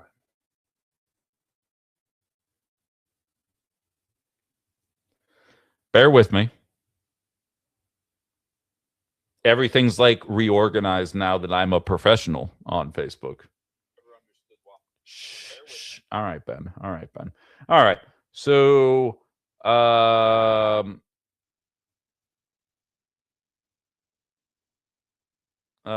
the product of a knocked up 16-year-old. It wasn't easy, says Bob. I appreciate you sharing that, and I have to believe that's a very true statement. I can only imagine. And I would argue, I said this either earlier this week or at the end of last week. A friend of mine was on my evening show last week and said, I don't believe federal dollars should be going to abortions. And I said, well, most abortions that happen are as a result of fiscal capabilities, because having a baby in this economy when you are not fiscally ready is essentially dooming you to a never-ending treadmill that, statistically speaking, you will not escape. And so the idea that the only people that would be allowed to get abortions are the people that could afford abortions would kind of be backwards logic, if you ask me. But it's trying to mask that backward logic in some kind of common sense approach to things that I just seem to disagree with. Child care workers make very little money, even those with a college degree. Where is all that money parents are paying going? Exactly. It's no coincidence. Texas is using flock cameras to track people going to other states to have abortions. We actually talked about that when it happened. I don't even know how to say this name. Beershiart. I was attacked by upperclassmen when I grew up multiple times for being effeminate and called me slurs every day until graduation. I think the better argument is that hetero, cis, conservative men are the problem, so much so that women are afraid I mean, that's a fair assessment from your lived experience for sure. Far be it from me to comment on what you've experienced. But yeah, again, children can be cruel. Young people can be cruel. I don't know that there's anything that we can do to ever legislate that out. But if you're over 25, like, and your main philosophy isn't mind your own business, um, I don't know. I don't know what you're doing with yourself at this point.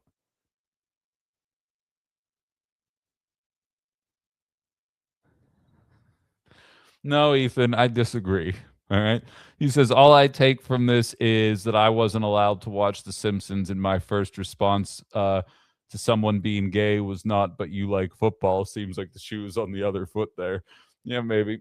Maybe. I'm not saying I was brilliant. I'm saying I'm brilliant now.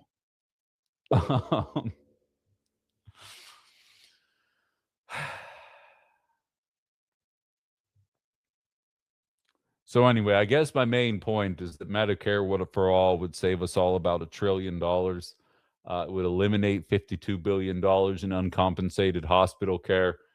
It would cut healthcare spending by about 20%, and it would cover every American. Now, there's a whole Simpsons episode about Bart hanging out with a gay guy. Remember, who's seen The Simpsons? Remember when Homer takes him to the steel mill and it turns out to be a gay steel mill? We work hard. We play hard.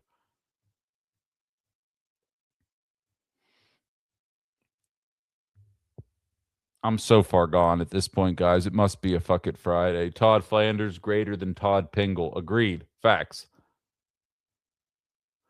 All right. Let's keep it moving here, shall we? I still have 35 minutes. I can't be off the rails for the final 35 minutes of the week. It's just not going to fly that way. You take care, bud. Thanks for being here. Sorry if I got a little aggressive there, but it's just the nature of this job. When I'm live, there's a-holes and then there's people that mean well, and sometimes there's friendly fire. And Floyd is one of the a-holes. So I need a haircut, something fierce. I've been living the hippie lifestyle. Economics, please. Yes, that's where I'm headed, Brian. Don't you worry your pretty little head about it, bud. That's where we're going. Hold on though. I gotta share a different screen. Share screen. We're going to throw this garbage up here. Well, realistically, my big topic, Phil, has been this conversation about regulations. And more importantly, having these regulations, talking about these regulations in a way that makes sense. I want to bring this full circle before I move on to the economy, because it really does. It kind of ties this entire week together. I went to a Democratic thing in Oshkosh on Wednesday, and they were talking about how do we reach out to Hong supporters and get them to vote for David Crowley. And they were talking about door knocking, and they said people respond more to we want to make healthcare more affordable, and not talking about how we make healthcare more affordable, because then you get this look. So I kind of was pulling my hair out because I'm like, no, you need to talk policy, because if you talk policy, people will begin to understand exactly where the shortcomings of some politicians are and where the strengths are for other politicians. And then you come across this where I post, it was a 15-second video. And granted, yeah, I was a little antagonistic towards Maha, but it gets frustrating when the thing everybody said would happen ultimately ends up happening, and everybody plays dumb or acts like it's working. So we cut all of these food regulations because the reason the government regulates food, and I hope this is borne out in reality at this point, is that corporations would literally just sell their own garbage to you if they knew they could profit off of it and nobody was going to make them make sure that it was edible. So there are good reasons for regulations, even though regulations are bastardized. And then you post a 15-second video up there with a dozen different examples of the failings of Maha and the Republican Party, and the people in the comments either just call you an idiot, call you a communist, or tell you something about trans people. And as I've stated, some of those people are probably bots. Some of them are trolls that no matter what evidence you give them, they're just there to be jackasses. But unfortunately, some of them actually fall into that. And it really does go to show you the two different Americas that you oftentimes hear people talk about in 2026. Kristen says, but RFK does push-ups in jeans. Exactly, with Kid Rock. It goes to show you the mountain of BS that you are up against here, trying to convince people of their shortcomings. So, like, I'm not making a concession on this yet, but this was an eye-opening experience. I have a feeling how my content might be seeing a different audience here over the coming weeks, months, and years, that I'm going to have my eyes open to a much further extent. Because I have MAGA friends that aren't fucking morons, that are disappointed by this president and the Republican Party writ large. They're like, I definitely don't like what Democrats are doing, but I can objectively state that this is bad and that we are on a worse path that we were on with Joe Biden, and there's no way to avoid that. Will they admit that it would have been better under Kamala? Probably not. Kamala, if you will? Probably not. But they are willing to acknowledge that this sucks. And that's my experience. That's what informs outside the box's logic. And it is really hard to see such morons in the comments all the time.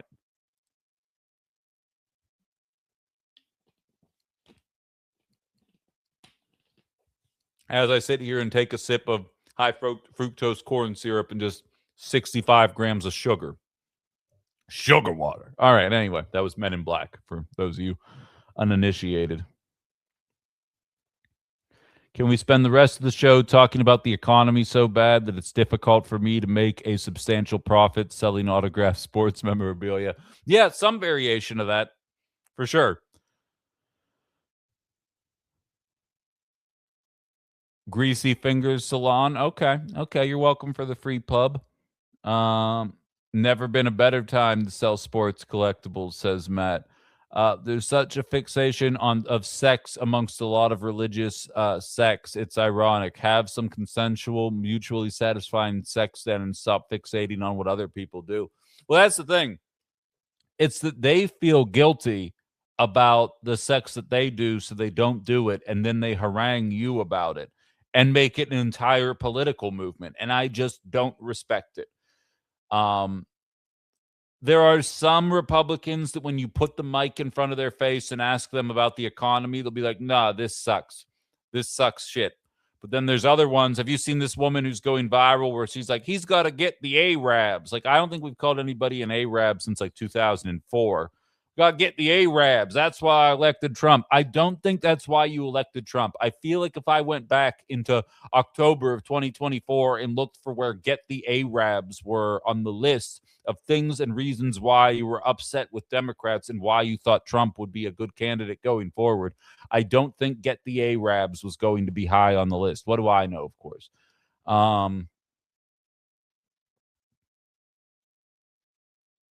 Well, yeah, Keto, I don't blame you for not having MAGA friends. Any immigrant that doesn't have MAGA friends, I don't hold that against you whatsoever. Because, A, there are people that voted for Trump that probably would be fine for you to get along with, but how the hell do you know, right?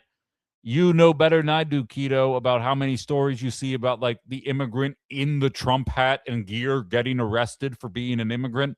Like, way too prevalent of a story at this point to ever trust these Mother Hubbards again. I totally get it. I totally get it. I would be in the exact same boat. I've said it before.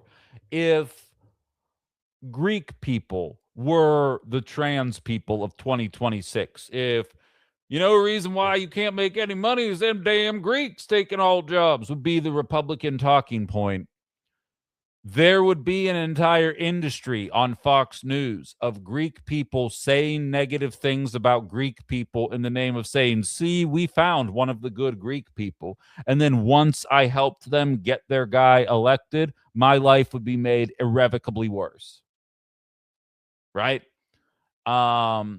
It's like when they say we're going for the worst of the worst and then arrest fucking nuns. It's like when they say we're looking for criminals and then they're putting ICE at polling stations to intimidate people when they show up. It's hard to take it seriously in 2026. They said they were running on economics. We're about to get here. We're about to get into it in a second. The economy is in the shitter.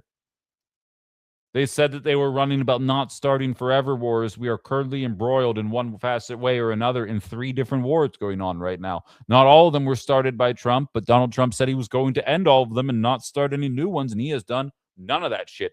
He started a bunch of fake wars or stopped a bunch of fake wars no one ever heard of, and has done nothing about the stuff that is obviously on the forefront of people's minds.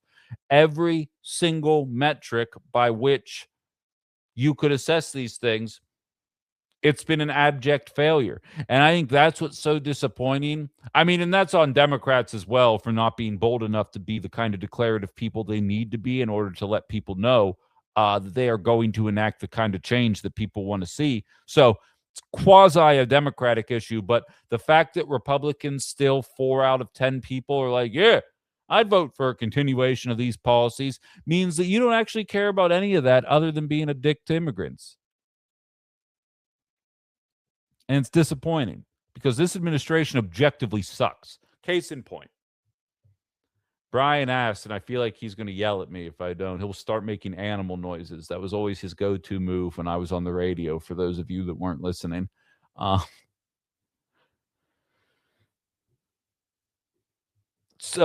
sure you guys have seen Larry. If this is you asking to join your band. No, there he is. There he is. I'm not accepting it, Larry.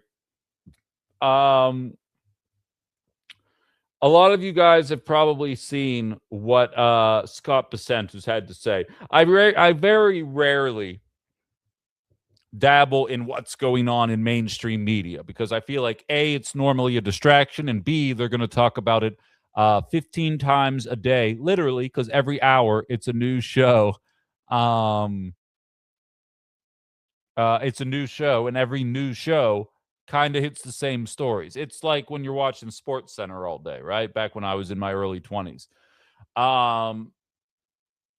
Scott Bessent's lines on the economy, what he had to say about it, we're buying back treasury bonds, as it were, right now. And I'm not going to claim to be an economic expert, but what I do know is this is in the name of making the economy look as though it were functioning at a much higher level than it is actually functioning at.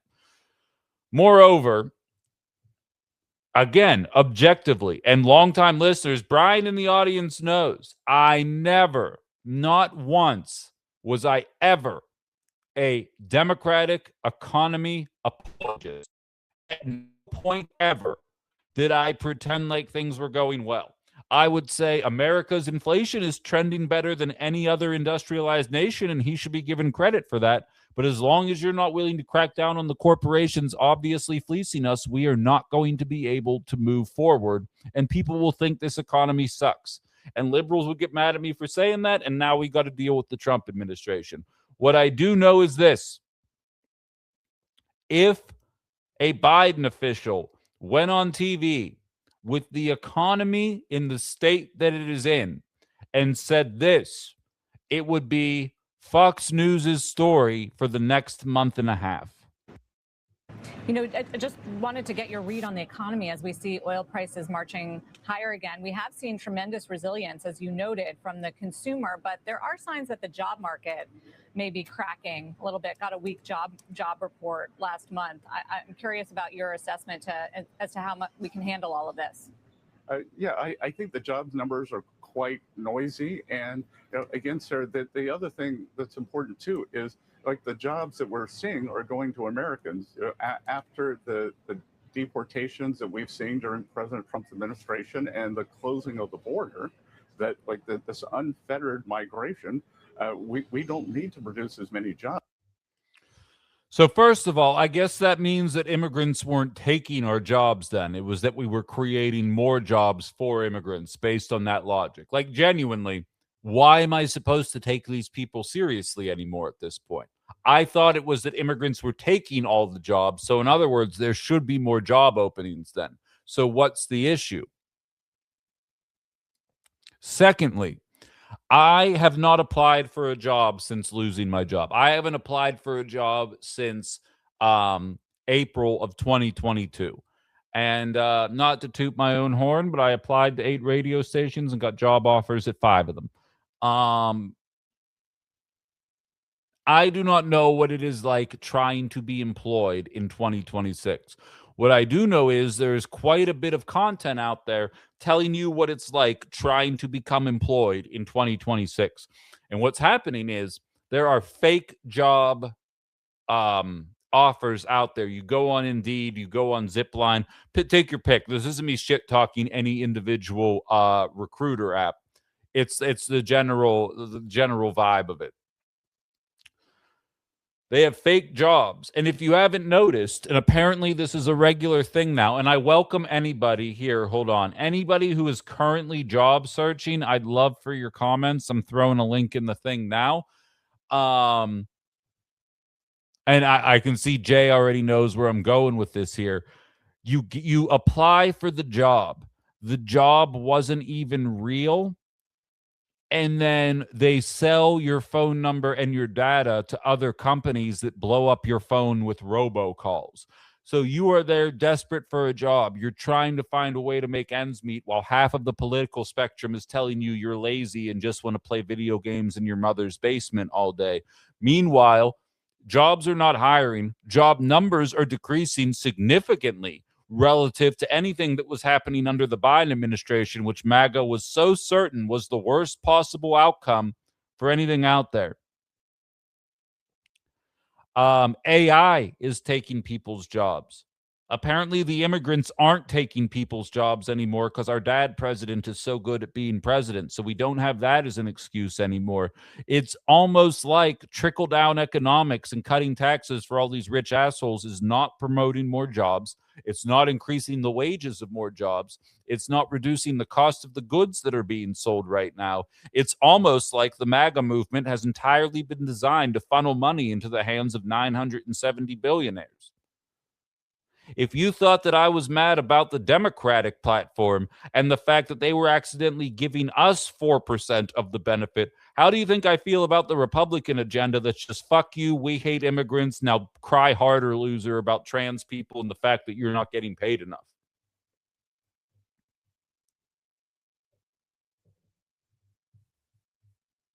Larry, you got to find a different part of the screen to tap. You keep tapping the join button and it's throwing me off.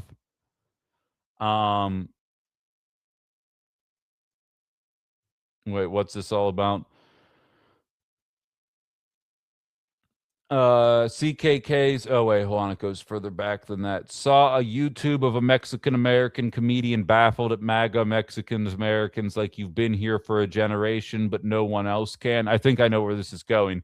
CKK says that's really been the view of the last generation of immigrants towards the next generation of immigrants throughout American history. But I believe that's because of the vitriol that they receive in this country. They think that acting like they don't want any more people that look like them in this country will make them more appealing. It won't work, as we have found out by the way ICE has been treating them for the entirety of the Trump administration, to the point where abolish ICE is now the moderate position on ICE as far as I'm concerned. And I don't think the algorithm would like what the leftist position is for ICE at this point. Pulling up the ladder after yourself is a hypocritical tradition as old as America. Absolutely. Documented migrants on average do not take kindly to undocumented. That as well. KG says Ben is right. Not that long ago, a woman in Sugarland bled to death from a miscarriage. Okay, that's more abortion stuff there.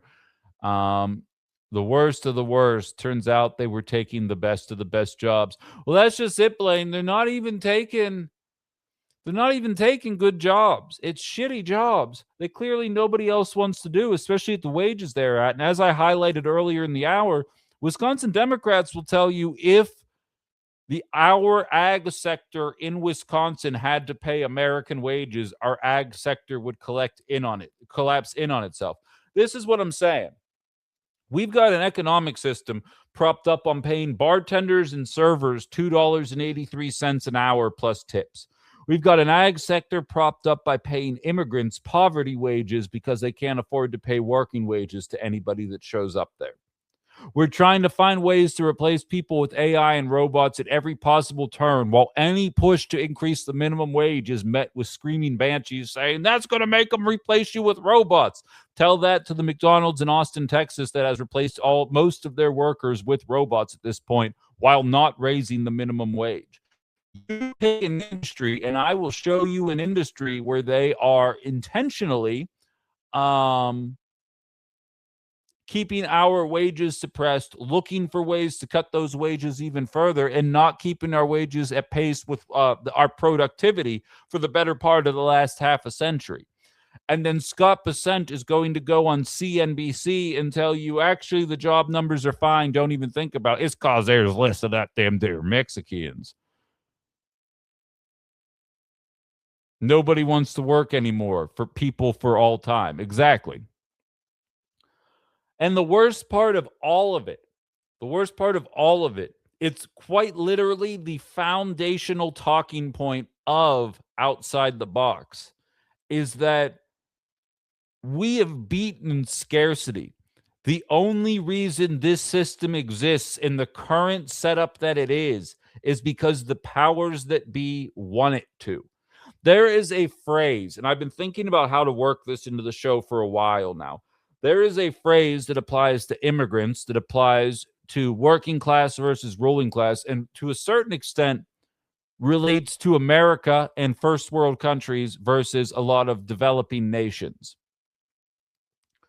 And it's the idea that when you are used to some form of oppression, whether that be being oppressed or being on the side of the oppressor, even if you aren't in favor of it. I don't like the shit that America has done to black people for way more than my existence, but I also am very much a beneficiary of it.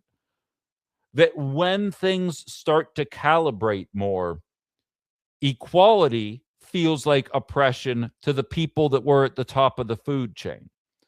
So we are living in a society right now that the only reason that we are still struggling economically is because a handful of wealthy people know that if we actually leveled out the system a little bit, they would not have enough money to go buy islands and do awful things on those islands.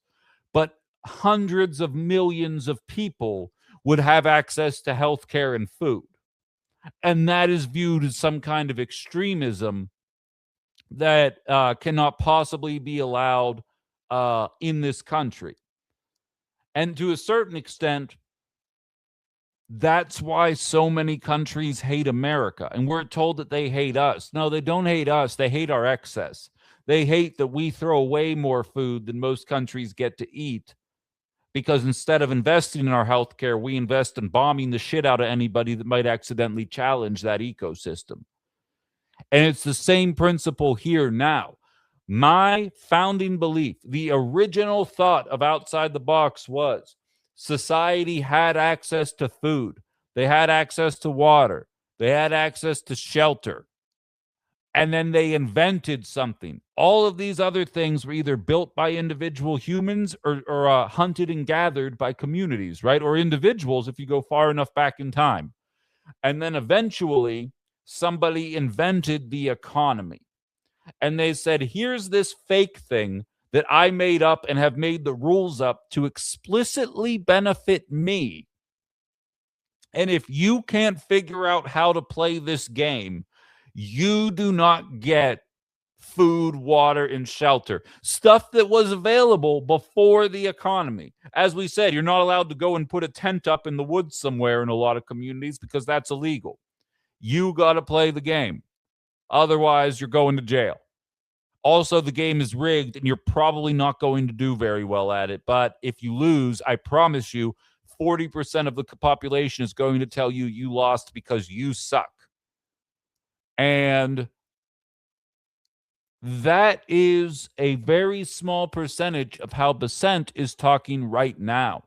And the worst part of all of it is eventually, and I believe it will happen in 2028, a milquetoast Dem is going to beat the shit out of whatever this Republican Party is, because have you seen it? And the job numbers will be better. And there will be slightly better economic situations than what was. But we're also going to be starting way down in the trenches because the Republican Party is just a walking a personification of an abortion that they hate so much. And then the Democrats aren't going to do enough to undo the awful things that have been taking place for the last 2 years, and in all likelihood will be taking place in the next 2 years, because I have no reason to believe this president is going to talk about fucking anything other than ballrooms. And then they will be talked down on by people like me who want to see transcendent change, and Republicans who seem pretty okay with this obviously failing economy, but will be super mad when a Democrat shows up, puts a trans person on their cabinet, and has better economic numbers. Because you're Manchurian candidates. And I'd really appreciate if you woke the fuck up sometime soon. Boy, howdy, would that be nice. I feel like we might actually be able to get somewhere with that.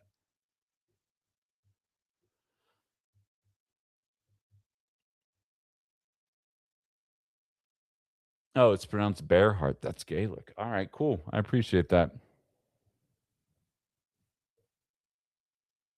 Moondog saying houses in Compton are going for $1 million. Is that real?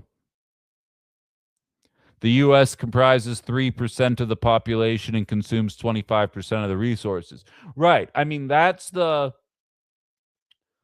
I said it earlier in the week. We are the 1% of the world. As much as I talk shit on the 1% in America, relative to what's going on worldwide, all of us, if you're making $30,000 in this America, which England do anything for you, you are infinitely better off than a lot of people. And I think that can get lost sometimes. And then as a result, that's why our Defense Department has to put 400 military bases all over the world, is to defend this way of life that really isn't working for a lot of people, but still has us in an infinitely better place than a lot of countries would hope to be.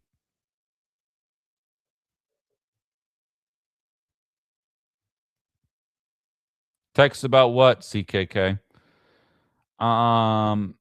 I responded that I stopped listening to the station when Ben got fired, and now I listen to Brewer games on 6. Leave. Don't be mean. Like that shitty little station sucks, but Haley's a very nice woman, so don't be a jag. Just listen to my show, obviously. Tell all your friends to listen to this show. You're going to get it's going to be much more fun, although sometimes I get a little more heated. Today's a heated day.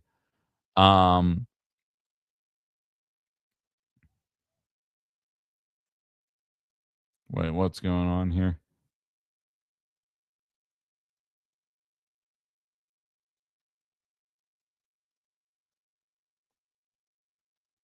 Missed a lot of that conversation. Look up the value of the original house from the film Friday. Ain't 'cause it's famous. Okay. Cost of the original. Spelled that wrong. I'm sure it'll figure it out. House from Friday. Wow.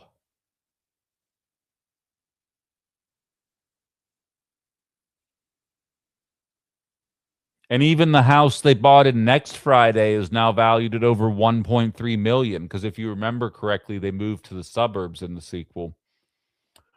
Wow.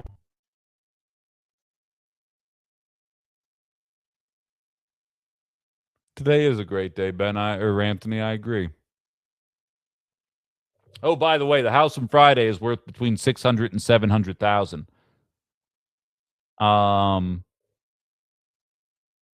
Wow.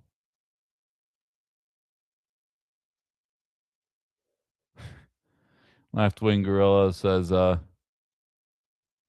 yeah, man, you know what? I filed my severance paperwork, so I'm just going to bite my tongue on it. Let's just say I don't know that it was Trump talk as much as it was data center talk. We'll never know for sure. But, like, I appreciate you guys, and if they ever overstep, I have a feeling their game plan is to just act like I don't exist for the rest of eternity, and that's fine. I can do the same thing.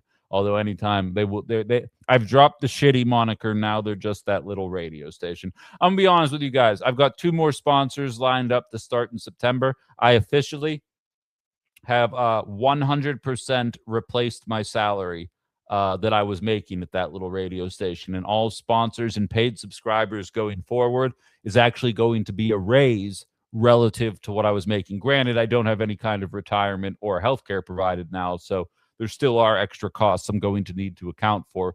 But to be real, Sunday is going to be my 2-month being fired anniversary, and I have already matched my salary, work for myself, get to do the show exactly the way I want to do it. I'm going to be painting my new studio. Relative to when you guys saw me 2 months ago, I'm in an infinitely better mindset than I was then. And it's only going to grow from here. Like, in a lot of ways, I'll never stop being angry because that's just my nature, and it was bullshit. But the best revenge, as Papa Cominos always said, is just to live well. And that is going to be my intention. And most importantly, in a lot of ways, I was invited. I'm going to be the MC of a town hall for the 56th district, I think, on September 23rd. It's like the 9th political thing I've been invited to MC since being fired, because I can actually embrace politics now in a meaningful way. As pissed as I am, and the unceremonious way in which I didn't get to say goodbye to anybody or do it the way I wanted to do it, this, I think, is going to be a net positive in the long run. Harambe says flush him away, and if it doesn't flush, son of a bitch. You can call Tim Roush Plumbing. Go to RoushPlumbing.com, 88920-830-9222. I think that's a free text line. You can go ahead and check that out anytime you'd like to check them out, but you're exactly right. Thank you, Carla.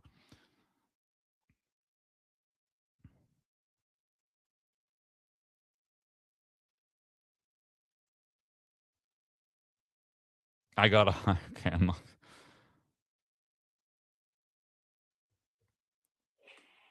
yeah, no, the animal growling's an inside joke from when I was growing up, and I just used it on you, Brian. That's all I had to say. Jim says 35 years ago I did roofing work. The pay was okay. The safety gear was substandard. Last year I had a roof put on my house. The pay was the same as it was 35 years ago, and there was zero safety equipment. That sounds about right. Sensei says I love Roush and I'm straight. Are you, though? I appreciate that, Justin. Hopefully I can pull off the same. I'm telling you. Granted, don't get me wrong. I know I was giving the TikTok community shit to start off the show, but as I always say, you guys through YouTube, but especially the TikTok people that were there literally from before I got let go. I don't know that this happens. Like, realistically, in a world where, and I have a couple of close friends in the real world as well. One that introduced me to Roush. People that just keep me sane. There's a very high likelihood that I just would have went back to Pittsburgh, probably told my tenant to move out, moved back into my apartment, and tried to figure out where I was going to do radio next. And it seems as though people are getting fired in radio all over this nation right now. I don't know if you guys follow it the way I do, but Cumulus and Odyssey have had bloodlettings. More and more people in Northeast Wisconsin even are seeing themselves lose their jobs. Here's the thing is, I'm working on a personal website that is going to be able to take subscribers from there, so that if I ever am kicked off of YouTube or Facebook or TikTok or Substack or any of the places, I won't be beholden. I will always have a place for my content to go. I never have to be worried about being fired again. And like I've been saying, my goal is to slowly build you guys as individual subscribers, because it's great to have the endorsements. And Tim Roush absolutely buys into the message. And I'm not going to say the new companies until we're up and rolling, but it's great that they're on board, but it's also like I always have to make sure that my ass is covered. And so my intention is just to get take it easy, Jaro. Thanks for being here. I want to make sure that my ass is covered going forward. And if I can find a way, to have 1,000 people give me $10 a month, well, I can do this job in perpetuity. But until then, the endorsements. And for the record, I'm not stopping with these either. And starting on Monday, it's actually going to be all I'm going to play is a Minocqua Brewing spot. So it's only going to be a 30-second break for now. But starting in September, we'll have a 90-second break, and that actually will be 2 minutes if we can get a Roush spot up and running as well. And so I'll have 4 2-minute breaks throughout the 2-hour program. And the goal is to get those to 4-minute breaks, and then I'm going to expand out to a third hour once I get those breaks. So we got a lot of good things happening right now. Brian says I'm going to get so big I'll need my own data center. I'm going to be the data center. You think I'd love Ben Shapiro, Keto? Yeah, because he has my name. But yeah, so I mean, I appreciate the well wishes, and I see you guys. I saw Adam say I want to go back and see what he said. He said, I got a little station text message today and responded with shame on you for firing Ben Cominos and unsubscribed. Right on. Right on. Sounds like you picked yourself up by your bootstraps, says OG Michelle. But seriously, that's awesome. So happy for you. I did. And again, like, I know you're joking, Michelle, but realistically, it was all you guys. Like, so many of you have just contributed to me in the last month and a half. Like, I seriously, the only money I have made since June 22nd is my rent checks. And any of you, I have a link tree in my YouTube and Facebook bio that connects. One of the links is to my Venmo, which you can give me money directly. And a handful of you guys have given me a bunch of cash. And like, that's the only money that I've received. And otherwise, I still would have been fine. But I'll tell you what, I've been able to buy more production equipment with it. I've been able to put myself in a better position to be able to grow more. As a result of the stuff that you guys are doing. It's not anything that I'm doing. I'm putting the hours in. I'm putting the time in. Every morning, I'm here at 9 o'clock talking to you guys, and I do the night shows, and I go out to political events and hobnob and meet and greet and rub elbows and grow the show organically that way. And I'm going to start a college tour. I'm doing what I need to, but anybody who looks at any individual's success and doesn't recognize that it takes a village is in my opinion, intentionally being obtuse. Not you, Michelle. I mean, people who actually mean that kind of stuff. Bibby says, if it wasn't for you getting fired, I never would have listened. I think a lot of people are in that boat.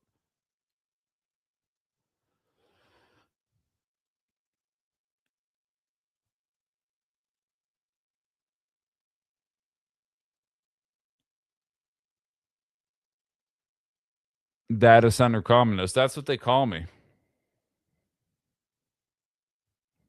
What are you guys saying over here? I wish I still had my dance studio so I could sponsor. That would have been so cool. Yeah, it would have. If ifs and nuts were candies and butts, though, Carla. I said that wrong, but you know what I meant to say.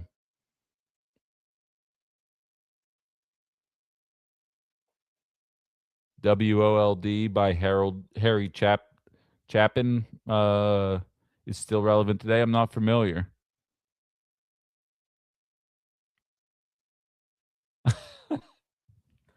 Isn't there like a saying that's like, if ifs and buts were candies and nuts, we'd all have a Merry Christmas or something like that? Carla always gets in my head. But then she goes and embodies all the people that are bullying me on Facebook, so it's all right. But all those hundreds of mass deportation signs at Trump rallies didn't give people a clue. That's on them. Thought I got fired over flock cameras. That might not have helped either. I mean, I did call out the mayor of Nina and the chief of police like 5 days in a row in the lead up. You know, again, I'll never know why it happened. But I do know that 2 weeks before I was released, there was a commercial that went live that had me in the lineup. So it really feels like it was a spur of the moment decision. But again, there are 3 people from that station that have kept in touch with me, and those are the 3 people that I am happy to continue talking to. Everyone else, I could really take it or leave it at this point. But All right. The numbers have dwindled far enough on this community at this point that I think it's time for me to wrap up for the week here. I appreciate everybody listening. As I mentioned, there is a link tree that you can click on. Let me get an update, but we are under 100 at this point. Up to 905. We got 2 more just since I started talking. We 95 more subscribers. Tell your friends over the weekend. We got good things going here. I'm optimistic. I'm thinking by the end of next week. That might be a little lofty, but let's make it by the end of the month. 10 days, 10 subscribers a day gets me to 1,005 subscribers. So that's going to be the goal, and I'm going to be requiring you guys to help me push that shit out on socials and whatnot. But that's the goal for YouTube here. I think we're going to make it. We'll see. Corporate restructuring, Justin, is the reason that any of you will get. It is what it is. Here's what I know. We have the best program in Northeast Wisconsin right here. They didn't want it. I told them if they ever want to syndicate me, that's fine, but the hometown discount has been revoked. So they're more than happy. They're more than welcome to pay me to carry the show going forward. All right. Next week's a busy week, guys. We got, personally, I'm moving and we got new studio kicking into gear hard that week, which I'm very excited and thankful for the people willing to help me out on that front. We will probably document that on social media as it is getting thrown together here, and should be interesting. It's if candies and nuts, we'd all have plenty to eat. I like mine better. I'm pretty sure it's American. But all right, friends, I'm going to call it a day. I will talk to you all on Monday, and we'll pick this shit back up then. Have a lovely weekend.